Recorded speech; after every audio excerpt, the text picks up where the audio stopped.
ইতিমধ্যে আমরা দেখেছি গতকাল রবিবার সেই ক্ষেত্রে গোটা বাংলাদেশের বিভিন্ন জায়গায় শরীফ ওসমান হাদির খুনির বিচার চেয়ে প্রতিবাদ করা হয়।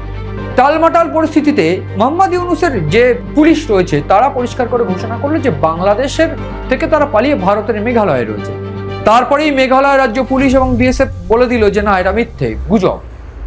এইখানে থেমে যাওয়া হলো না, কিন্তু ভারতের বিরুদ্ধতা করে এই ওসমান হাদির দল ইনকিলাব মঞ্চ এবং হাসিনাকে ফেরত চেয়ে আরো 4 দফা দাবি নিয়ে ওই রাতেই জোর সুর চড়াতে লাগলেন এই মোহাম্মদ ইউনূসের বিরুদ্ধে।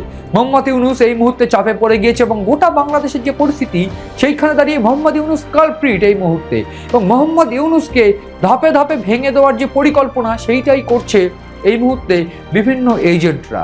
তথ্য বলছে ভারত কিন্তু চুপ করে বসে নেই এবং ভারত কিন্তু স্ট্র্যাটেজিক্যাল ওয়েতে এইবার বাংলাদেশের এই মোহাম্মদ ইউনূস সিন্ডিকেটকে বুঝে নেবে এবং ঠিক সেই প্রসেসেই যদি কোনোভাবে সংঘাত লাগে সেই ক্ষেত্রে সংঘাত সামাল দেওয়ার পরিস্থিতিও কিন্তু ভারত তৈরি করে ফেলেছে। ফলে সব দিক থেকে দেখতে গেলে মোহাম্মদ ইউনূস এই মুহূর্তে চাপে রয়েছে এবং অজিত দোভাল প্ল্যান সেটা কিন্তু গোটা বাংলাদেশকে এইবার মৌলবাদের থেকে মুক্ত করবে এবং বাংলাদেশে যদি সুষ্ঠু গণতন্ত্র ফেরে সেক্ষেত্রে তারপর ভারতের কি অবদান হবে, তারপর ভারতের কি পদক্ষেপ হবে, কি চাল হবে, সেইটা নির্ভর করছে সময়ের উপর।